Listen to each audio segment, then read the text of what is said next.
between Thai and Vietnamese ถ้าเป็นเจ้าของภาษาไทยอยากเรียนภาษาเวียดนามจะเรียนง่ายแค่ไหน If you wanted to learn Vietnamese as a Thai or you wanted to learn Thai as a Vietnamese speaking person, how easy would it be?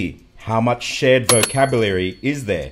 If you've watched past clips of mine over these past couple of weeks, you would have seen me talking about the Vietnamese genome, which I think is absolutely amazing. Now, there's been a bit of controversy in the comments section, and it's continued through to the last clip. But today, I'm going to shift gears from the Sinitic influences, well, a little bit, and have a look if you're a Thai learning Vietnamese, because one thing that I've noticed is that there is a whole lot of shared vocabulary there. Now, I mentioned the other day, I sat down for about 15 minutes and I put together this list. Now, this list was about, 75 words of common words that I could just think off the top of my head as I was scanning through. If I were a Thai speaker, which I am, going to learn Vietnamese, how many words, understanding how sounds shift and change between the two languages, how much vocabulary would I get for free as a Thai speaker? And it works both ways. If you're a Vietnamese speaker learning Thai, you would get that same free vocabulary. So in order to understand how this has come about, why are there cognates? Cognates are words that have the same origin between Thai and Vietnamese. We need to understand a little bit about how these languages have been made up over the years to the modern varieties that we have today. I've mentioned several times in my clips recently that Vietnamese is a tapestry of different influences, different languages through the centuries. So as I'm saying this, I just want you to imagine this analogy. I've got a salt and a pepper shaker. They could be anything, but I'm just using salt and pepper. Imagine if you've got them on top of each other and you've got this little air gap between them where the heads of the salt and pepper shaker are. And I put them on top and I start shaking, and what you see in the center there, you're going to get a mixture of both. Now, remember though, you've got gravity on top. So maybe the gravity pulling the top one down is whatever the more powerful or stronger regime. So if you shake this, you're going to get this mixture. And then what's happened through the centuries is where that gets cut off, then maybe where those mixes are, they fall back into the bottom one, and then that moves out, and then another point in history and maybe another geographical location. And what happens, these languages, no language is an island, they influence the languages around them. And some languages take then this vocab and they go on. And this is what's happened to both Vietnamese and modern Thai, through from southern China right down to the south of Thailand. We see this happening. We see this happening even now in Thailand. I'm putting a clip together talking about the Malay, the variety of Malay spoken in southern Thailand, in Pattani, Narathiwat and Yala provinces.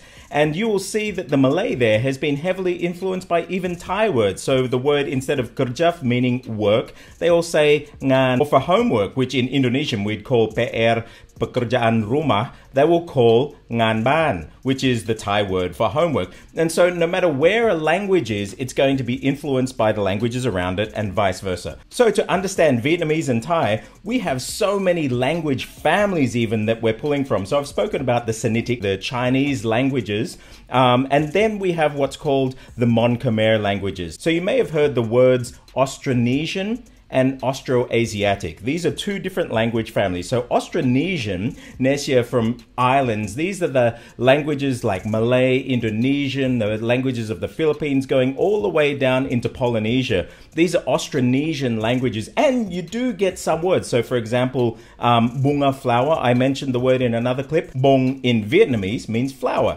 Do they have the same origin?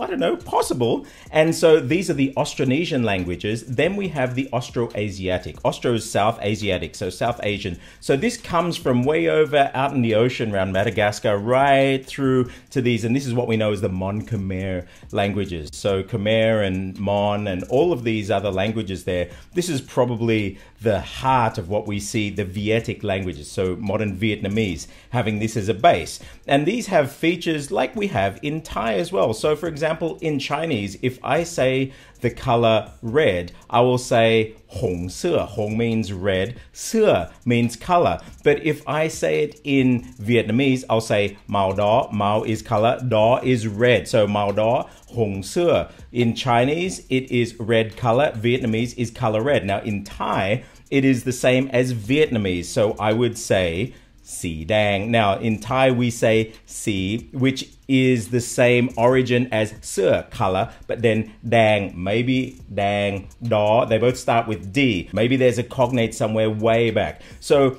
for Thai, first of all, learning Vietnamese, the grammar and the structures are going to be much closer to Vietnamese than they are to, say, Chinese. Now, Cantonese grammar is much closer to what you see in Vietnamese than, say, modern Mandarin. People say, is Cantonese a language or a dialect? And I get a lot of flack from that. I honestly believe Cantonese is a language. It's politics that call it a dialect or Phang Yan, but honestly, it's a language. They're not mutually intelligible. The structures are different. There are a whole ton of different words.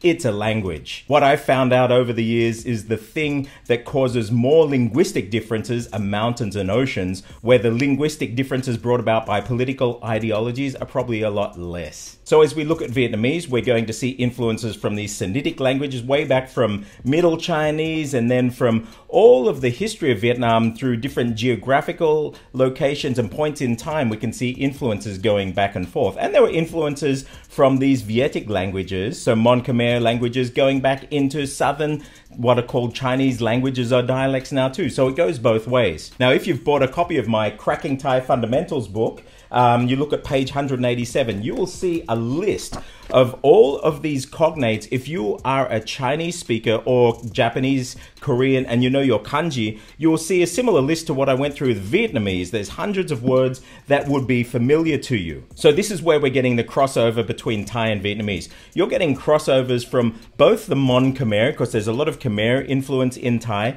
and you're getting crossovers from these Middle Chinese and the Tai-Kradai, the Zhuang languages that we see from southern China all the way down, which also have influences into Vietnamese. So we're going to get all these different layers of vocabulary that we can see cognates in, and some will have different kinds of sound shifts, but if you understand the principles of how sounds change and how meanings and things change between languages, well then you're going to get it. So what I've done here is I've gone and I've put that list that I wrote down into this list here. And then from that list, I've done the nom character in Vietnamese, the Vietnamese word, the Thai word that is the equivalent word, the meaning in Vietnamese, the meaning in Thai, and then the etymology. Now, how do I get the etymologies? I used a bunch of different databases, but basically I exported those to a CSV file, or this is a TSV file. And then what happens, I just created a quick script. So say I want to look at this word here, and I can go like that, and bang, it's going to the etymologies, which come from Wiktionary. And so if I go back there, that's pretty cool, look at that. And we can see all of the information on the characters. That character there for mother. Now in Vietnamese, it's mẹ. In Thai, it's mẹ. And so then what I did was I just added it to the main genome list that I have there, but I just put a little tag so I knew which ones were Thai, and I can call them into my sheet now, and I've added this category down here. So here we have in Chinese, this is me, so this is the sound component, something that has to do with a woman, which sounds like mẹ, mẹ,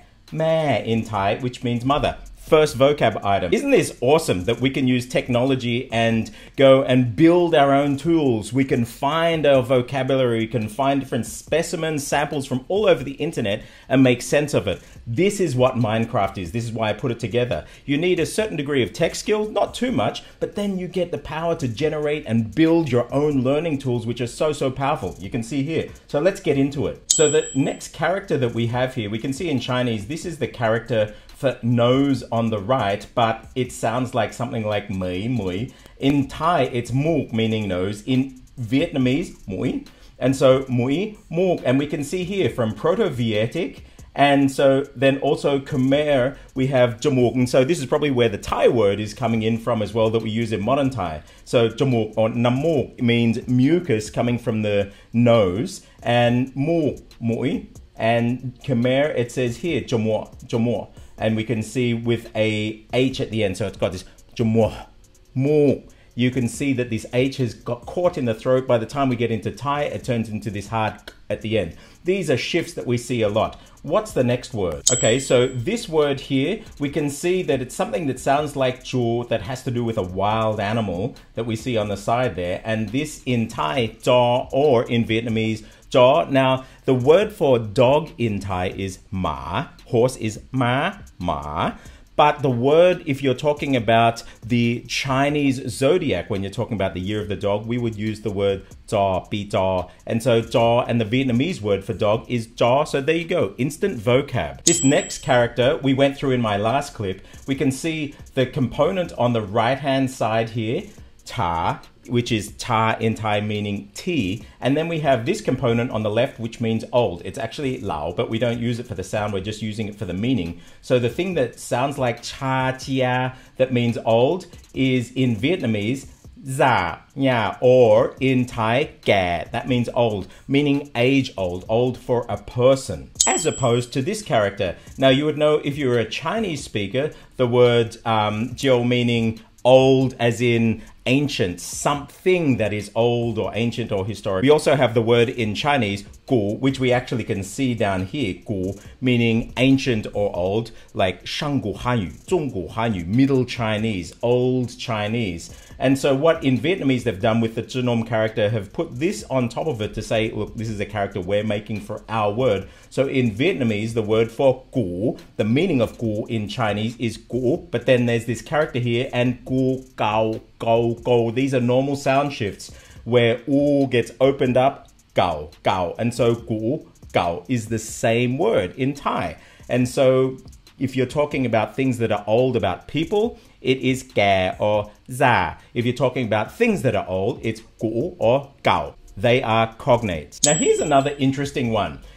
We have, if you speak Chinese, you will know this character on the right here. This is xing, meaning star. And then we have this for the sound, maybe nao, lao, dao, something like that. Now in Thai, I know this word dao, meaning star. And in Vietnamese, the word sao, meaning star as well. And so they're coming from this same origin that we can see, Proto-Vedic, so in the Mon-Khmer languages, and the Kradai, so the Thai Zhuang. This is another language family, the Dai languages, or the Zhuang language from southern China, which is the ancestor of modern Thai. And you can see that both of these have basically come from some similar point at some point in Thai. So we have dao, sao. Something really important to remember is that the that we have in Thai, this D, is not where we have D in English, not this d. I've mentioned it in a lot of clips. This dao originated from a glottalized N, dao. And you can see this character here, lao. So I can see that this actually hooks into probably what the Middle Chinese sound would have been, which is the Vietnamese character where this came from.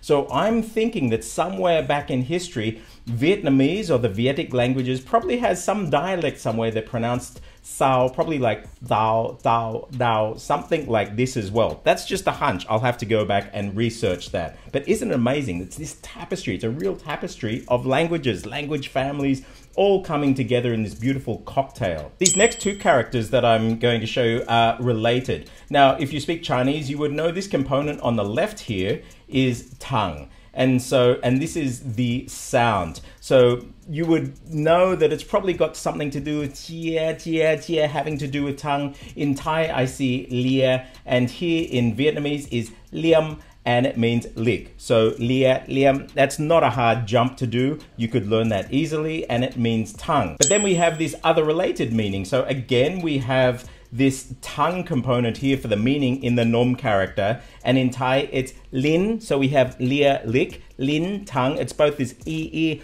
and you have in Vietnamese lưỡi. Now if you understand how the vowels work in these two languages, which again is amazing, there are so many similarities between Thai and Vietnamese. So the basic structure of Thai vowels, you've got short, long, stretchy, shrinky. So for example, I short, E long, stretchy. Now when I mean stretchy, I mean starts closed and your mouth stretches open. So yeah, and then shrinky, your mouth starts open or wide and then shrinks closed. So I. So listen to the Thai vowels. You've got a. This is the bass sound. Then a.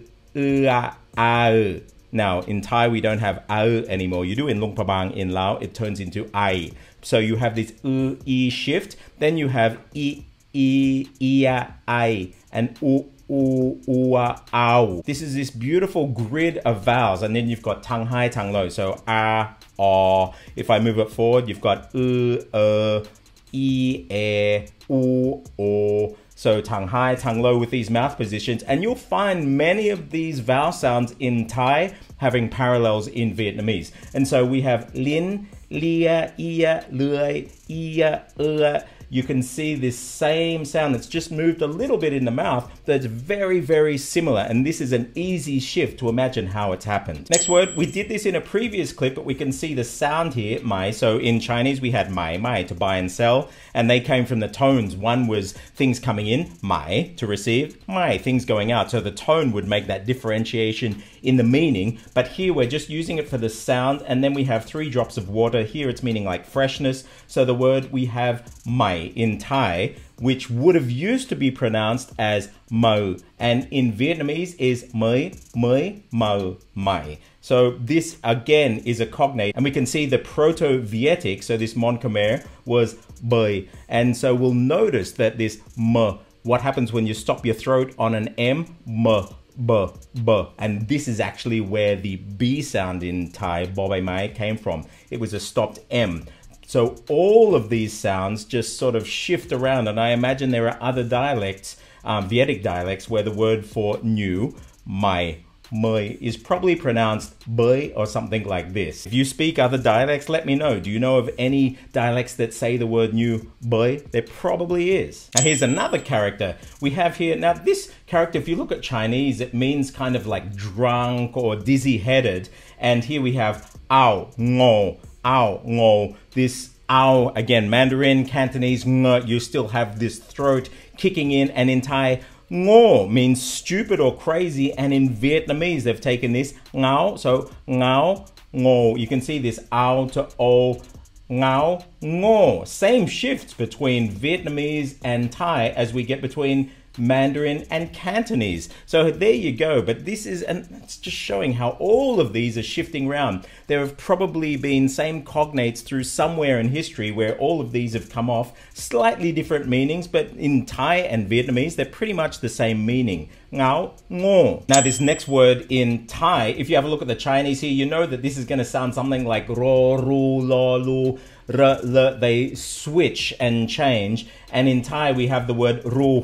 When you hear this word in Thai, kon luk. Anyway, so ru means whole, but in modern Thai, ra, L's and R's are basically interchangeable because ancient Bangkok Thai didn't have this sound r, it was actually l. So this would be lu. In Vietnamese, lo, lo. You can see this o is actually from the u, the same position in the lips. The throat is just raised in one, dropped a little bit more in the other. So o, u. I'm just raising the back of my tongue. The lips are staying the same. So we have ru, lo, same meaning. And here in Chinese, if you know the character, it will reinforce it. And this means earth, so something to do with the ground. So honestly, if you know the characters, just seeing this, you're going to have this memory peg so deep into the ground, literally, that you'll never forget the word for ru or lo, meaning whole. By the way, the word for whole in Indonesian Malay, lubang.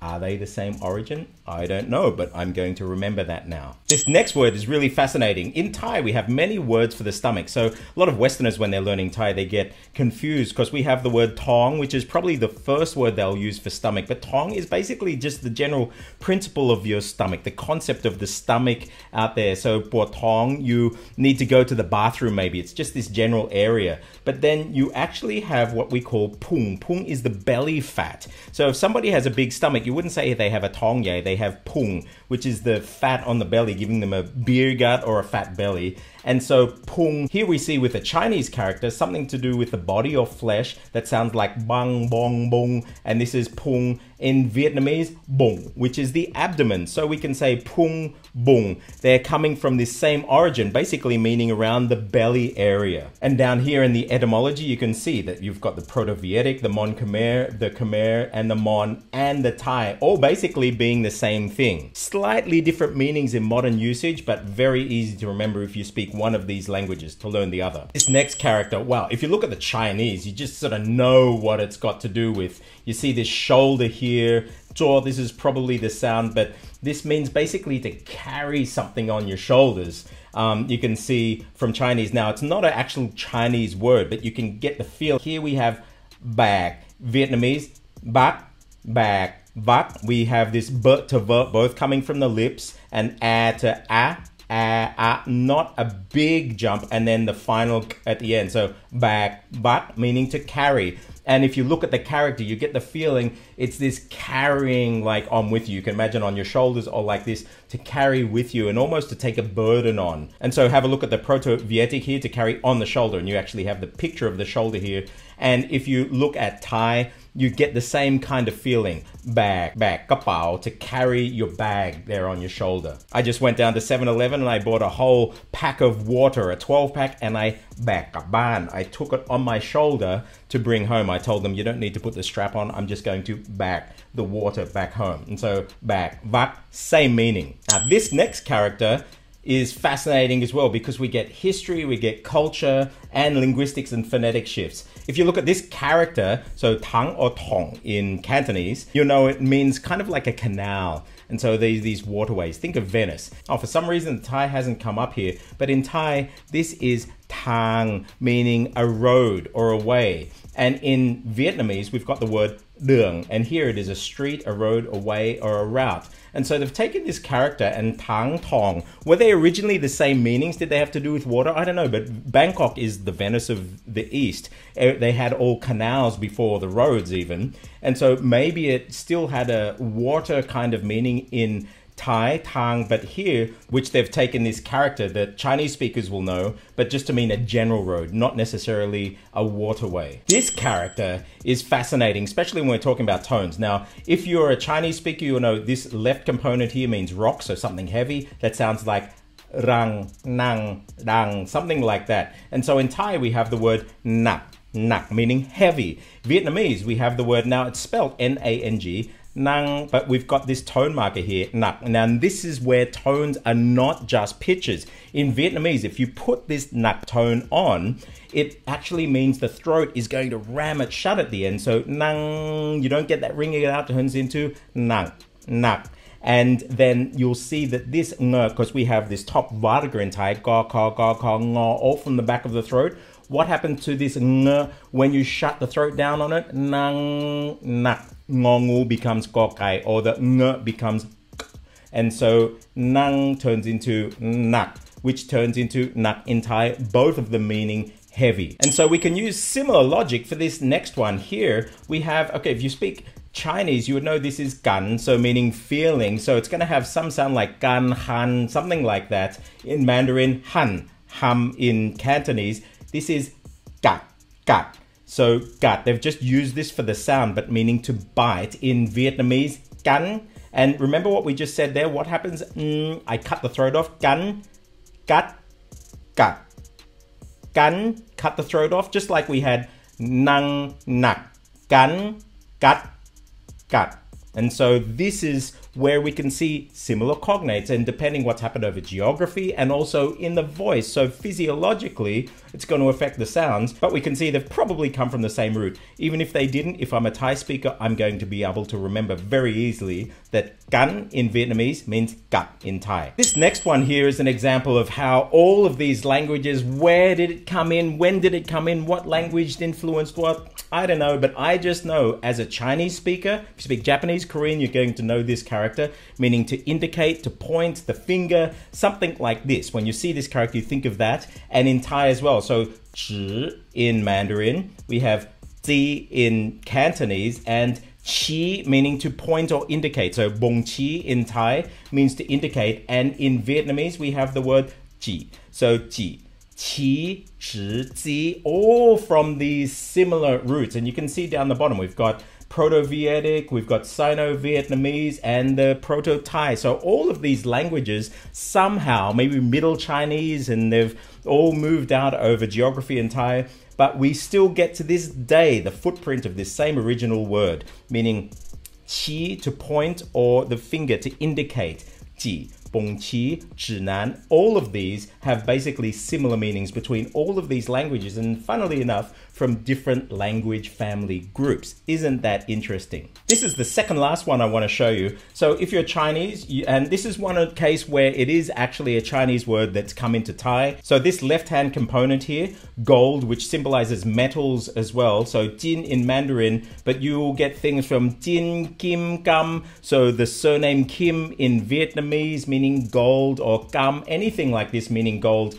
We actually have the word in Thai, tong kam. So kam from this, kam, kim, Jin meaning gold. And then we have this one here, which is basically zhen is a needle. Now this zh, we have a look, if you remember in Thai, we have the second varga. So ja cha nya, ja jan will turn into the first one of the top one. Ga kai, ja ga. This is a very common shift. And so zhen, Mandarin, zam in Cantonese, but if you speak Korean, kim, so we've got this j, g shift, and in Vietnamese it's also kim, which in Thai is kem. All of these mean needle. So this last one, it's beautiful and it sums up everything that I love about the languages about this region, and it sums up everything that Minecraft, the philosophy, is about: understanding sound shifts, semantic shifts, history, culture. All of them you can see in this character here. So if you are Chinese and you look at this character here, you're going to instantly think of this poem. Let me write it for you. So here we have the character Wang or Mong, Hey Mong, to hope, to wish, to think. But here we have this poem by Li Bai. 床前明月光，疑是地上霜。举头望明月，低头思故乡. And so you can see that we have, I've underlined in red here, that we've got this 明月. So 明月 means the moon's light, the moon's radiance, and then this character here. So Wang. Wang. Remember how we have this? I'm going to show you how sounds shift now. So this character here, in Thai, we have two different words. We have the word to hope, which is Wang, and we have the word to stare at, Mong. So this is Mong in Thai. This is Wang, to hope. And this is to stare, to gaze. So in this poem by Li Bai, which is a famous Chinese poet, it's called 静夜思. Sounds beautiful. It's like the thoughts that we have in the quiet of the night.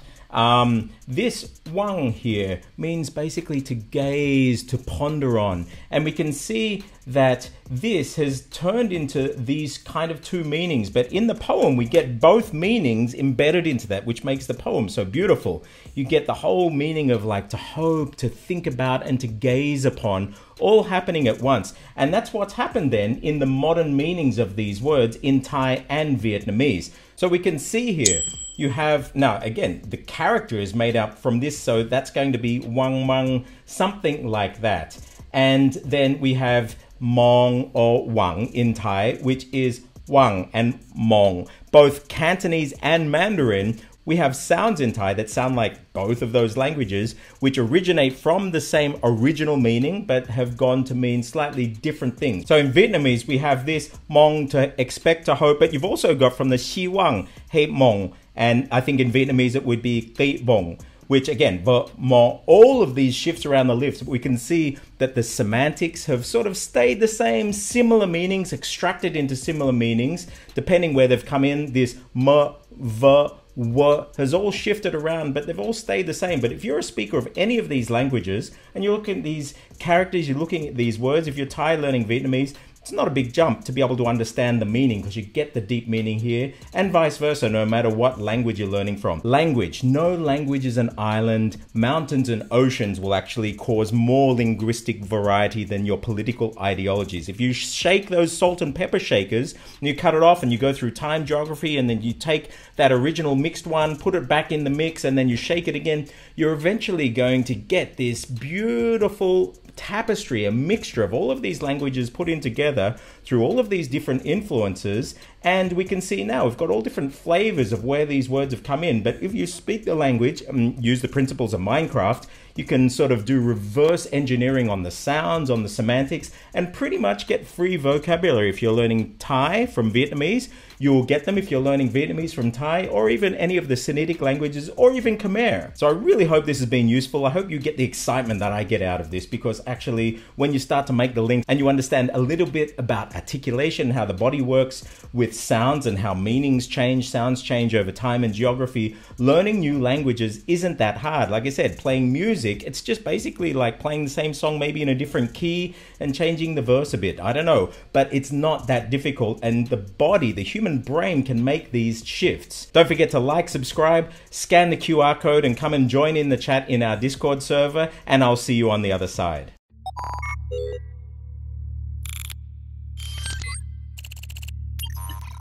you